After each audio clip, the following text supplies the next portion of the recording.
E a guerra é um dos temas frequentes nessas reuniões da ONU. A Turquia voltou a criticar a tentativa da Rússia de anexar territórios ucranianos dominados desde o início da guerra.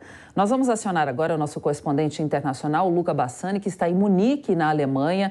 Bom dia, Lucas, seja bem-vindo. Ontem a gente viu Putin convocando os 300 mil cidadãos que estavam na reserva e, com medo, esses cidadãos estão fugindo da Rússia. A gente viu imagem de muita gente fugindo por medo de ser recrutado para a guerra, né? Pois é, Cláudia, a situação da Rússia não está fácil e esse discurso repercutiu muito mal, tanto na política externa, como a gente pôde ver nas diversas declarações dos membros permanentes da ONU, como também na política interna. Inclusive, muitas pessoas foram às ruas protestar contra essa medida, muitos deles jovens, e cerca de 1.300 delas foram presas pela polícia, vários jornalistas, inclusive, em múltiplas cidades da Rússia, o que mostra exatamente que dentro ele está sofrendo também uma certa resistência de pessoas que não querem ir para uma guerra, que até mesmo vários russos não concordam. A gente viu que os bilhetes aéreos que vão para países que têm maior proximidade com a Rússia, não exigem, de certa forma, um visto para a entrada de cidadãos russos, esgotaram-se, né, os tickets aéreos no dia de ontem, principalmente para a Armênia, a capital Yerevan, uma antiga república soviética que também tem boas relações com a Rússia, além da Turquia, Emirados Árabes e outros países no Oriente Médio, ou seja, aqueles que têm um pouco mais de dinheiro e a possibilidade, principalmente os homens jovens, estão aproveitando para deixar o país com tudo, porque não querem ser colocados na linha de frente. O presidente Putin anunciou essa convocação dos 300 mil reservistas, mas não especificou quando que isso vai entrar em voga.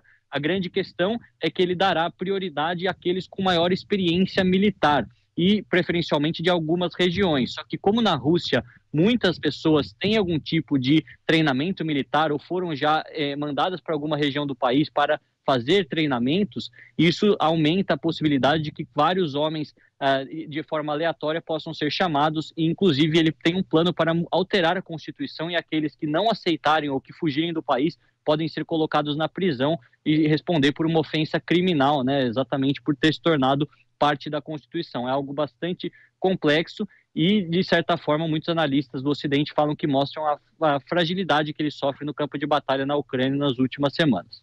Lucas, a gente ontem viu também Putin falando sobre uma possível guerra nuclear. Logo depois vem um pronunciamento também do Volodymyr Zelensky. Qual a repercussão dessas falas aí na Europa?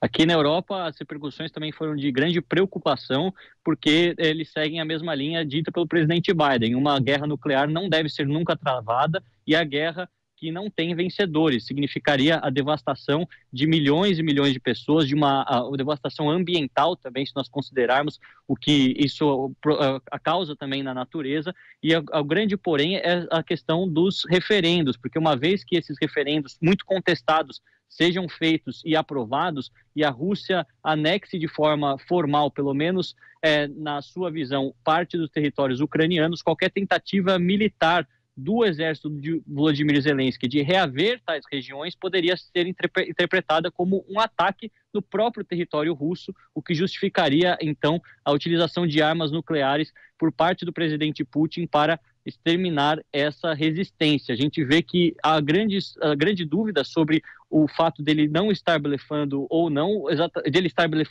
por conta exatamente dele ter vários soldados no campo de batalha que seriam também afetados pelo impacto de destruição de uma bomba nuclear. De qualquer maneira, se tratando do país com o maior número de artefatos atômicos, né, de ogivas nucleares, é grande a preocupação quando ele faz um discurso num tom tão belicoso, e, portanto, os países europeus estão repudiando e pensando também em uma nova rodada de sanções, apesar da crise econômica por aqui e da divisão interna do bloco europeu sobre se vale a pena ou não continuar travando essa guerra econômica com a Rússia quando o inverno se aproxima. Todo mundo esperava que essa guerra pudesse acabar logo. Agora, com essas falas, a repercussão disso tudo, isso pode se estender ainda, pode ir longe, né?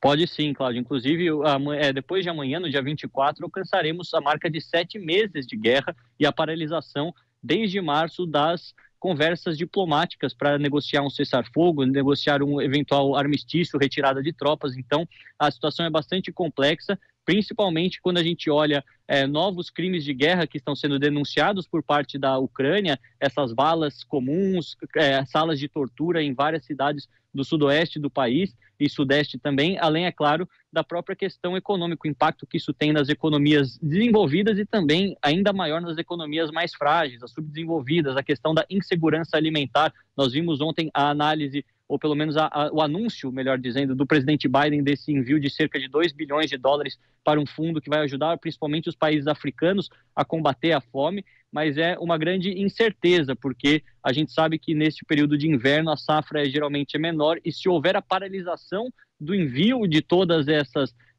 esses cargueiros levando tantos grãos, pode significar que grande parte do mundo não tem acesso a itens básicos para a sobrevivência. Então, é um momento muito complicado e, inclusive, a gente vê a fala de diversos líderes. O próprio Papa Francisco disse que travar uma guerra nuclear agora é loucura. O mundo está se recuperando da pandemia, está passando por um momento econômico muito difícil e as falas deveriam ser de paz, de diplomacia, de construir pontes e não de construir alianças para ver qual seria o mais poderoso para destruir o inimigo. É uma questão muito complexa que vai ter desdobramentos por toda essa semana, enquanto a Assembleia da ONU continuar acontecendo e também os novos dados econômicos até o final de setembro forem divulgados, mostrando a profundeza da crise econômica, principalmente aqui na Europa. Muito bem, o Luca, que estava em Londres aí acompanhando as despedidas da Rainha Elizabeth, agora de volta à Alemanha, vai continuar acompanhando as repercussões desse assunto tão importante, né, que preocupa o mundo todo. E qualquer informação pode voltar aqui a fazer contato com a gente. Obrigada aí por hoje, Luca.